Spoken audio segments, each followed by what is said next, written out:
Assalamualaikum warahmatullahi wabarakatuh. Wow, malam ini saya dengar kabar saya dilaporkan ke polisi. Wow, dengan ancaman hukuman 10 tahun penjara.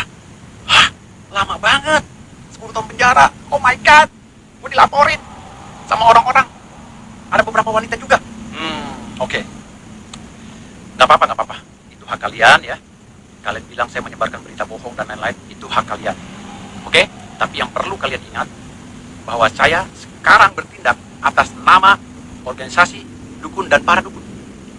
Dan di dalam surat kuasa saya sudah dijelaskan secara gamblang, ditulis di situ saya mempunyai hak substitusi untuk melakukan konversi pers serta mengcounter setiap berita-berita yang masuk menyerang para dukun. Ya, itu ada di dalam surat kuasa. Ingat, hati-hati lapor balik dari saya. Saya akan melakukan lapor balik. Saya nggak main-main. Pasal 220 sudah saya siapin nih. Contohnya udah ada. Tenang aja, sama tingginya. Anda 10 tahun, saya juga sama. Nah, artinya di sini saya sudah siapkan itu. Siapa saja yang masuk dalam ranah privasi para dukun, saya akan sikat. Saya nggak main-main. Apalagi sekarang Anda melaporkan saya dengan tuduhan pelanggaran Undang-Undang ITE pasal 14, kalau usah dengar ya. Pasal 14 dari penyebaran berita bohong. Berita bohong dari mana? Yang kedua, ya, saya mendengar Anda di dalam konferensi pers bahwa alat bukti yang Anda bawa adalah alat bukti dari media sosial. Entah itu medianya media bodong atau media asli. Tapi kenapa langsung saya yang dilaporkan? Kenapa tidak akunnya? Kenapa tidak akun yang memberitakan itu yang melaporkan? Nah, lantas siapa yang menyebarkan berita bohong? Saya tidak pernah menyebarkan.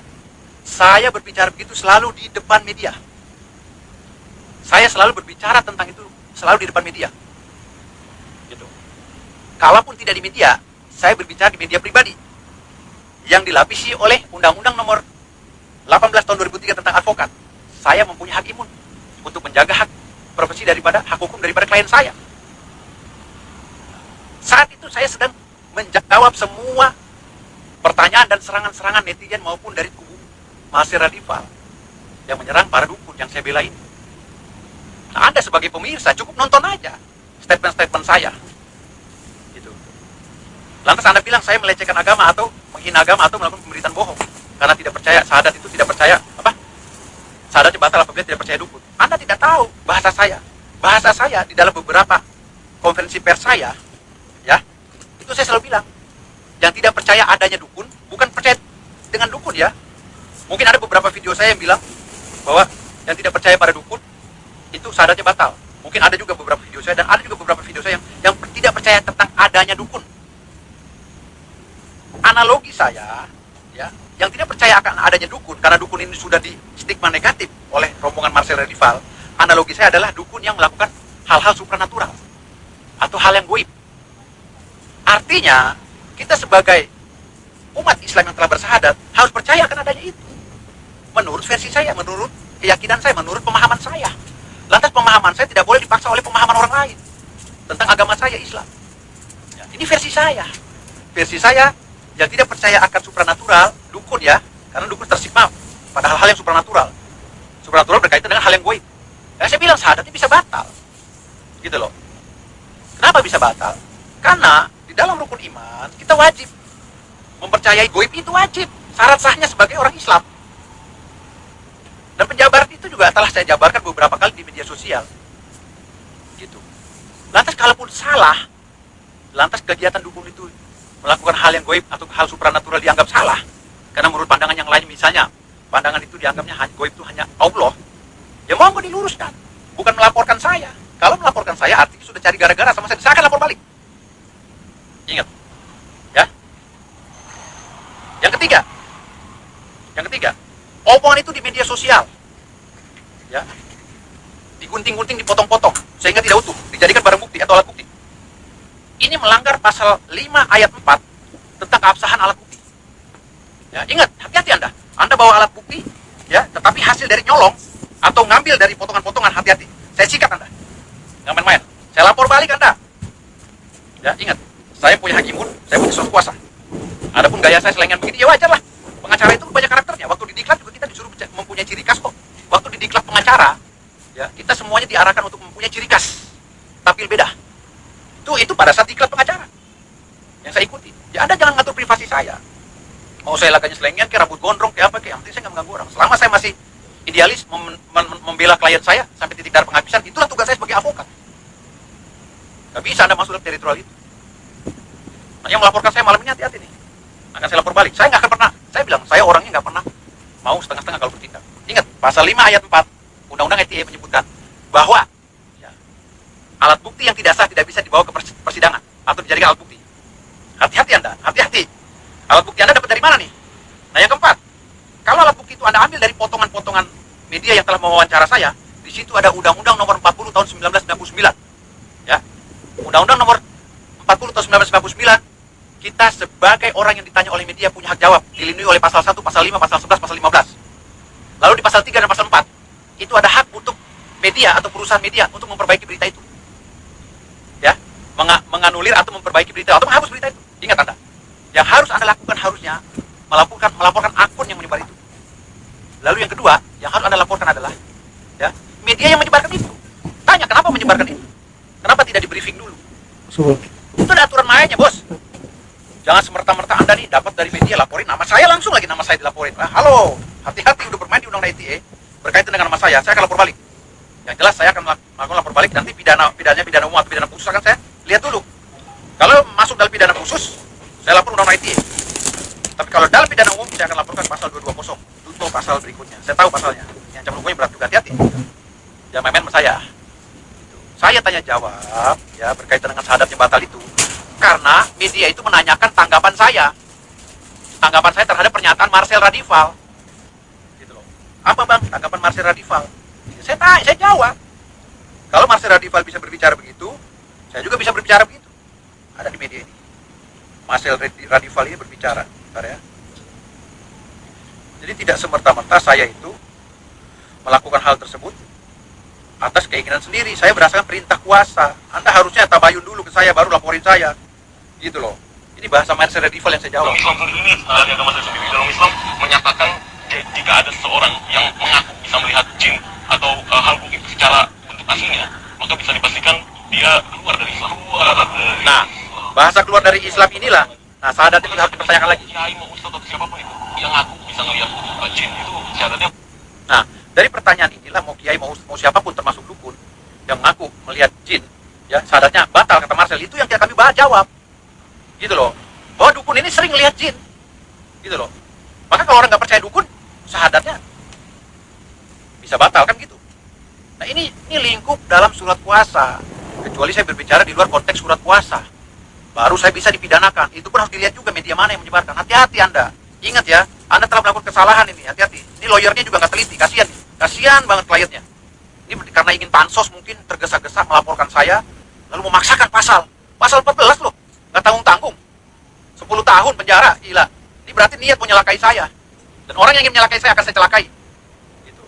Ingat ya, saya berpola begini karena saya membela mati-matian para dukun. Itu tugas saya sebagai lawyer. Karena saya pengacara idealis, walaupun dihujat oleh satu dunia. Selama surat kuasa masih ada sama saya nggak akan pernah mundur. Ya. Dan yang kedua, zaman Nabi Allah Muhammad SAW, yang dimaksud dengan musyrik itu adalah kahin, bukan dukun, kahin. Ingat ya, kahin ya, penyihir. Karena kalau kita mengacu pada kitab Kamus Besar Bahasa Indonesia, bahwa dukun itu pemaknaannya adalah ada dukun baik, ada dukun jahat. Jangan mengeneralisir. Gitu. Itulah yang saya bilang, jangan mengeneralisir, harus dipilah-pilah. Jadi kalau Anda bilang musyrik percaya dukun, itu sama dengan mencederai Kamus Besar Bahasa Indonesia. Karena di dalam Kamus Besar Bahasa Indonesia antara tabib, kahin itu digabung di situ. Ada dukun baik, ada dukun jahat. Ada juga dukun santet di situ. Jadi dukun yang mana yang Anda maksud musyrik? Harus dijelaskan dengan saya. Nah yang kelima, Anda yang melaporkan saya akan saya pertanyakan nanti, ya. Apakah Anda benar-benar menjalankan rukun iman dan rukun Islam? Ketika itu tidak dijalankan satu saja, saya akan gugat Anda. Bukan saja laporan, saya akan gugat. Ya, saya nggak main-main. Oke? Itu aja penjelasan dari saya untuk laporan malam ini. Tunggu ya. Saya nggak main-main. Karena saya bilang ini galil adab. Galil adab itu nih, ini manusia yang ingin ikut campur dengan urusan orang lain, cari panggung, tidak menelaah dulu. Lalu dengan emosinya dia menghantam. Nah, ini hati-hati. Saya siap. Melawan Anda, siap. Kita punya alibi masing-masing. Oke? Makasih. Wassalamualaikum. Nggak percaya dukun sama dengan tidak percaya agama. Ya iyalah. Kalau orang bodoh, pasti analoginya miring. Kenapa saya tegaskan di sini nggak percaya dukun, nggak percaya agama? Karena dukun itu bagian daripada agama.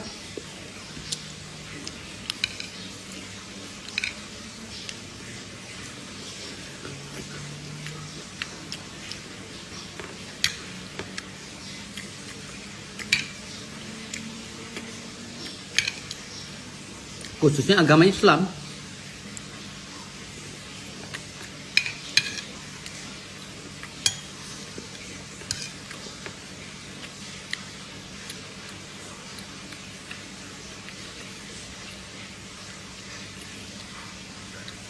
Jadi orang yang nggak percaya dukun batal syahadatnya justru. Tuh. Iya benar. Syahadatnya bisa batal. Percaya dukun. Iya. Harus percaya dukun. Jangan lah musyrik. Gimana sih? Musik. Emang dukun apa? Apa dulu? Kan kita nggak boleh percaya sama manusia. Gimana sih? Oh, kok nggak boleh percaya sama ini lagi salah. Ini kan dukun manusia. Kamu salah lagi. Pemahamannya salah. Udah jangan di. Salah kamu. Ini yang harus diluruskan karena kalian tuh udah terlanjur bodoh. Dikebiri oleh orang-orang ateis dan komunis. Masa harus percaya dukun sih? Dukun harus dipercaya ya sama kita. Siapa yang dukun?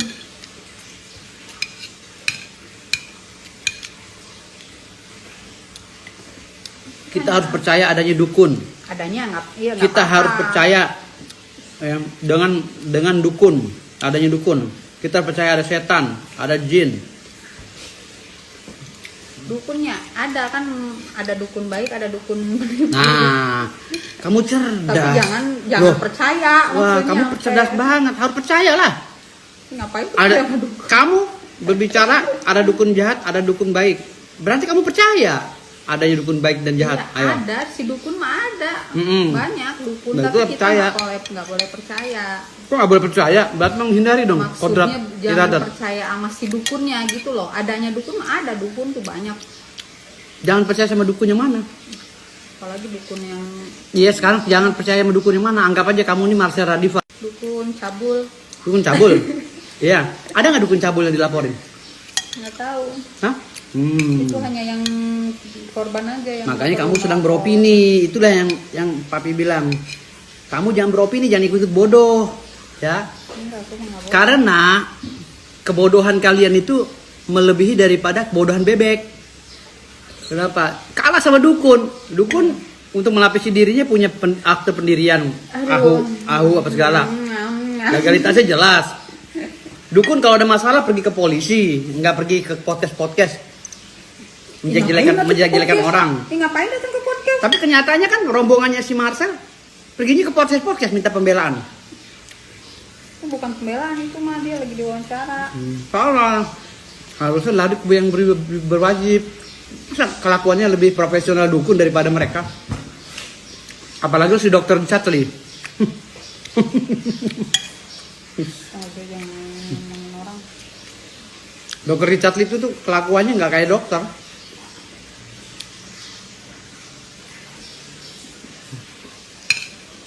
Udah makan aja, ngomongin orang lagi.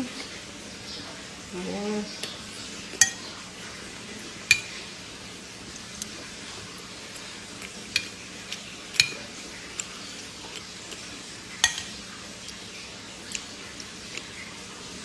Aku tanya sama kamu, kamu sayang nggak sama aku? Terus Enggak, aku tanya. sayang. Terus, Kamu sayang sama aku? Gimana cara mewujudkan kasih sayang? dengan memberikan makan, menyiapkan baju. Apa kamu bisa ngeliat kasih sayang itu? Bisa. Hanya bisa dirasa kan? Tapi tidak bisa dilihat kan? Mm-mm. Itu bagian daripada dukun.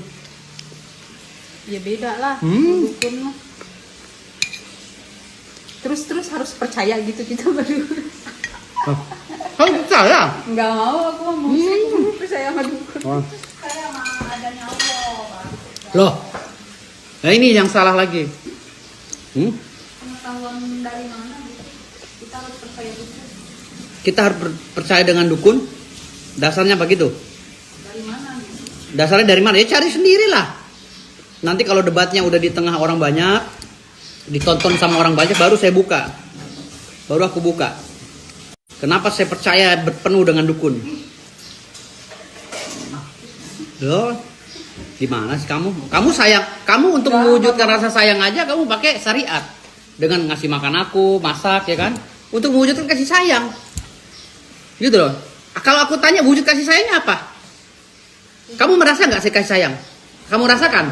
Lalu kamu implementasikan, gitu kan? Dengan memasak makanan buat aku gitu. Itu wujud daripada, makanya aku bilang antara syahadat tauhid dengan syahadat rasul itu tidak bisa dipisahkan. Antara yang goib dengan yang nyata itu tidak bisa dipisahkan. Ketika kita bicara masalah epistemologi, ngaco kemana-mana. Kalau enggak didampingi dengan ilmu ontologi.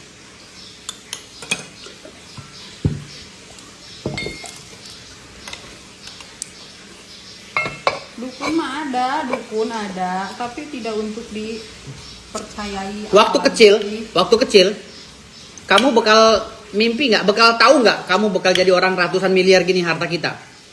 Hah? Waktu kecil. Waktu kamu kecil di kampung sana Sukabumi, kamu pernah mimpi nggak punya harta ratusan miliar sekarang? Enggak. Hah? Nggak pernah mimpi? Lo jangan ketawa, nggak pernah mimpi kan? Akhirnya sejarah itu terwujud. Kamu sekarang jadi istri pengacara yang hartanya ratusan miliar gitu loh. Amin. Jadi jangan kamu menampik itu. Udah jam 11 mau berangkat ya. Pusing dengerin ceramahnya udah. Ya, ini istri saya. Jangan diliatin aku lagi begini. Istri saya yang cantik. Nggak boleh. Kacau. Oh, istri saya yang cantik tuh. Nggak boleh. Harusnya ditutup-tutupi istri lagi. Kamu harus percaya, kamu tuh nggak pernah punya rencana punya suami ganteng kayak aku, cerdas dan kaya raya. Gitu loh, punya aset ratusan miliar. Kamu nggak pernah mimpi kan? Tuh, akhirnya Allah SWT menggiring kamu. Ini apa? Bagian daripada doa kamu. Waktu perawan dulu gitu. Waktu perawan, ya Allah belikanlah aku suami yang ganteng, cerdas dan kaya raya. Yang soleh. Iya soleh juga. Akhirnya dikabulin sama Allah SWT. Dan bisa berpikir rasional.